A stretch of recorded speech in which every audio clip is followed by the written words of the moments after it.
Hi there. Today we're going to have a look at fitting a Sachse electronic ignition to a Ducati Mike Hailwood Replica. I've had the bike for about 14 years now, and it's running really bad because I think the whole ignition system is gone to pieces. It's quite common with these bikes because the electrical components such as the pickups are actually inside the oil of the bike in the crankcase, and over time the insulation starts to deteriorate and you get shorts and all sorts of things, and the bike will start missing, or it won't idle properly or rev high, and my bike's showing all those sorts of symptoms. I've been over the carburetors a couple of times, checked everything else out, and it seems to be that the ignition is the component that needs to be replaced. So what I've done is I've ordered from Vee Two Australia the Sachse electronic ignition, which has just arrived in the post. So I'm very excited to go out there and get stuck into it. So let's have a look at the components of the delivery. Okay, so we have our plug leads and caps. We've got the main processing box, the electronic ignition, a little connector which obviously fits in there. So you'll be able to do all your wiring before you plug it in. Then we got the main pickup, okay, with the wire. It's got 4 wires on it. So that replaces the old pickups. And we have the trigger mechanism. So one of these would go on the crankshaft, and the other one would go inside the side cover. A couple of little bits and pieces to run the wires through the side cover. So they're a little bit different to the original Ducati ones. V2 told me that they are actually making one that looks a bit nicer than that. Then we got the coil unit, which actually replaces the 2 Bosch ignition coils into one unit. There's a bracket here which I figured out would fit on because the holes match up there, so that must be a mounting bracket for it. And a couple of little other wires and connectors and things like that. They even gave us a screwdriver and a piece of, looks like double-sided tape, so I imagine that would be to secure this onto the frame somewhere. So we'll get into that. Nice enough to print out some directions. So from what I read, a lot of these directions aren't as descriptive as they could be. Maybe they were translated from German or something, not quite understandable. But so we're going to have to just do a little bit of trial and error, maybe a lot of Google and YouTube, and see if we can get all this stuff running fine. So first of all, we're going to remove all the panels and petrol tank.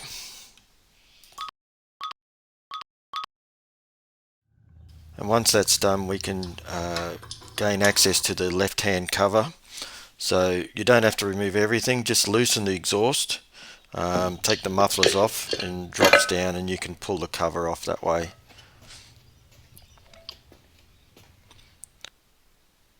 So here's the flywheel gear, and this is the trigger for the ignition. So we need to replace that with the one from V2. So we've got a centerpiece, and then we've got the outside adjustable timing wheel with the magnets. 3 little screws there that allow you to lock it into place once you've set it. And that should fit exactly the same as the original and replace it completely.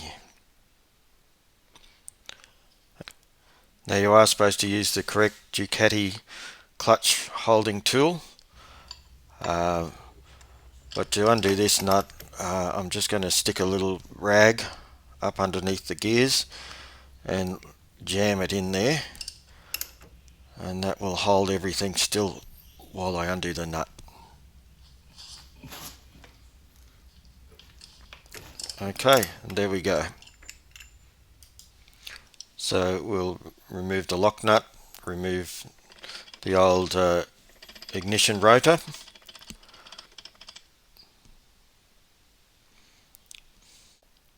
Don't lose the little key from the crankshaft keyway, and the little sleeve will fit over the top of that.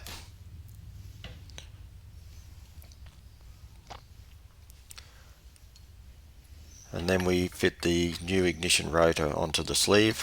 Should slide right in. Make sure the 3 little Allen bolts are undone first. There is a bit of in and out movement which can be adjusted, but that's to ensure that the magnets on the rotor line up with the pickups.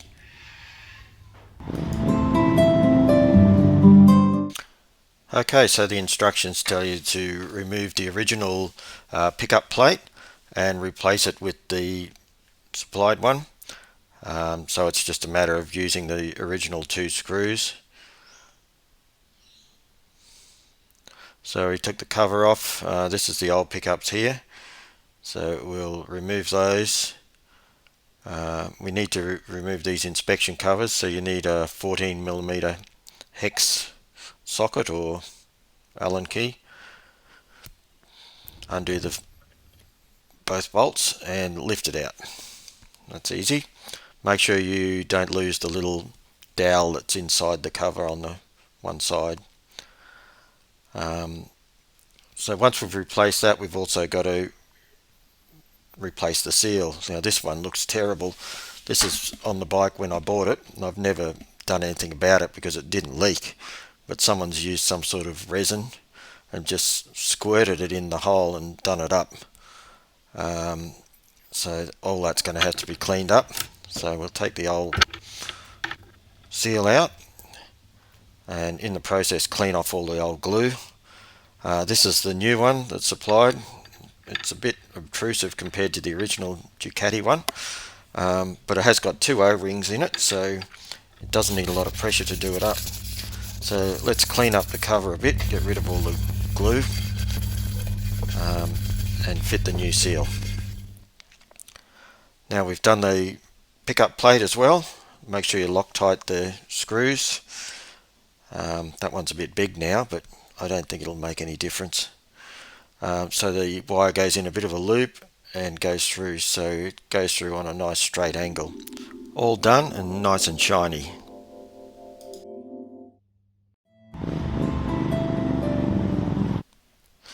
Okay, let's have a look at replacing the coil unit. The original coils are the wrong resistance, so they can't be used with this ignition system. So we're going to have to take this whole unit out and replace it with the new one. So I've undone the bolt already up here, or loosened it. So we're going to pull out the whole coil system, which is the 2 coils on a mounting plate. And there they are. So you can see by the wiring there's 2 power in wires, and they go to 2 little condensers there, which you don't have to replace in the new coils. And this wire here is the original pickup wire that went to the original pickups. So all that can be removed. Now because I want to preserve everything, I'm not going to cut anything off, and I'm not going to use any of this wire in the replacement. So we'll undo it all, and I'll be putting this all away in case some future owner wants to restore the bike to the original. So unplug everything. And now we're going to remove the 2 original ignition units, which are mounted on these 2 little plates under the frame. So we'll pull the plug out, and once we've removed these plugs, we should be able to remove that wiring harness for the ignition system.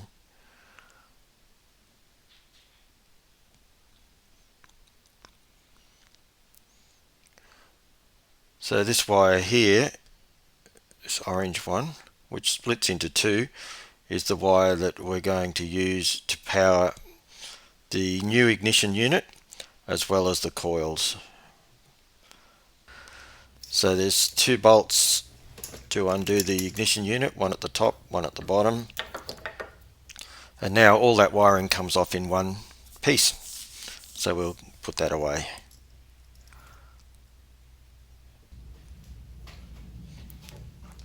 So let's have a look at how we're going to mount the coil. This plate here was supplied by Vee Two, so it's not part of the original kit. So after a lot of messing around, I've decided that on the right hand side, on the outside of the original ignition unit bracket, we're going to mount it there. And there it is. By doing this, we've taken the original plate off and used the 2 bolts to make our bracket, and then bolted the coil onto it. There's that earth wire there again we've had to put back. And this gives you plenty of room for the throttle cable to go down without pushing it on any sort of an angle. And on the other side, it gives you enough room for the ignition lead plugs. So they fit in there nicely. And the leads can come out through the frame. There's the front one coming down through the front there. So all very simple.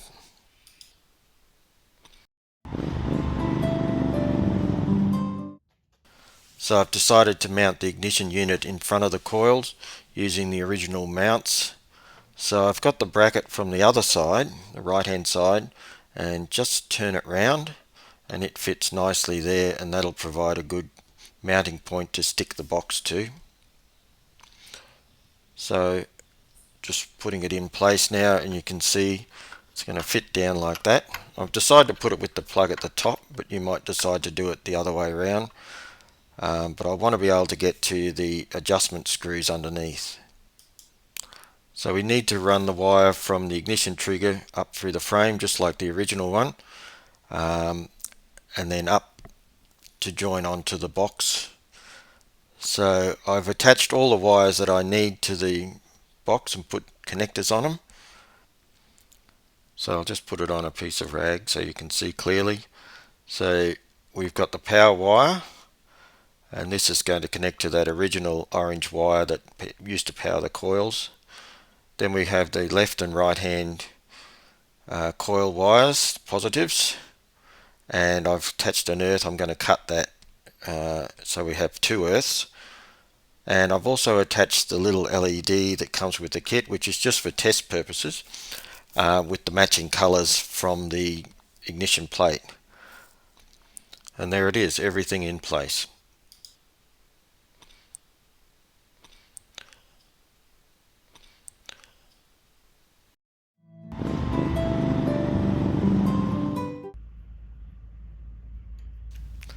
Now all we've got to do is adjust the timing.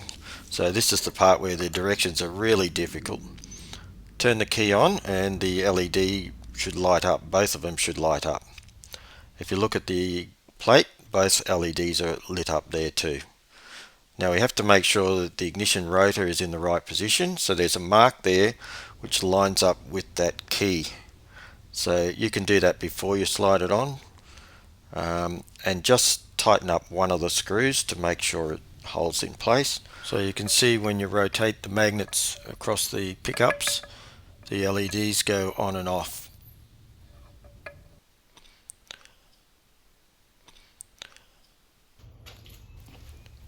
Slip it back on.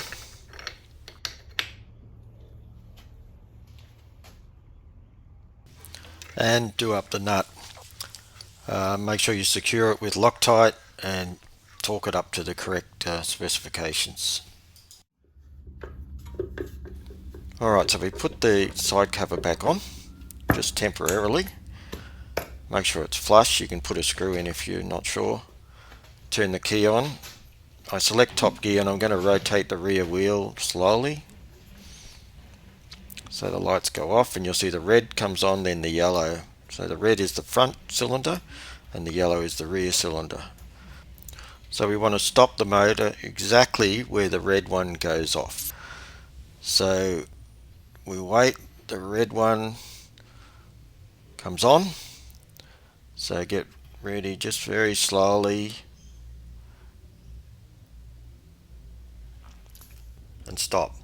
So the front cylinder should be about 10 degrees before top dead center. We need it exactly top dead center. Just checking it's up at the top. Now this idea seems to work if you haven't got a timing dial, is to just put a pointer in the end of the crank and it should point directly at the spark plug. So it's out a bit. The directions say if it's not right, and it probably isn't, you've got to undo the screw, turn the rotor a few degrees counterclockwise, and then retest with the light. It's very frustrating. So now we can cut the wires and fit our plug leads and caps.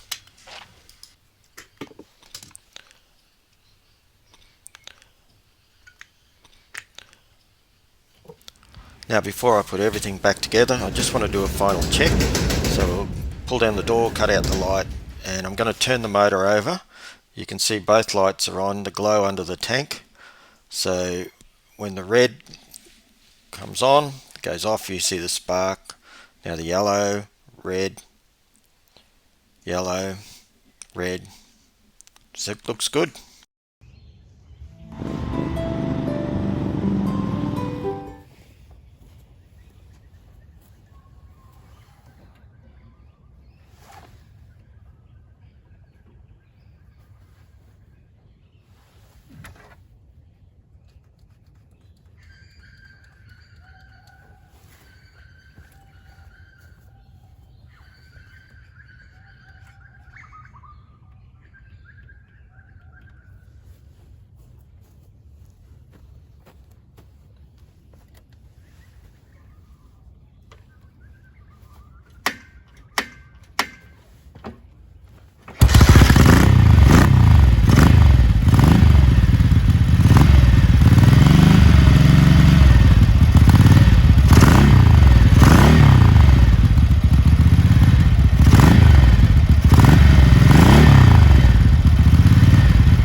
Overall, I'm really pleased with the ignition box. I haven't even started to look at the other features, such as the 9 preset ignition curves. But when I do, I'll post another video, so be on the lookout for that. Bye for now.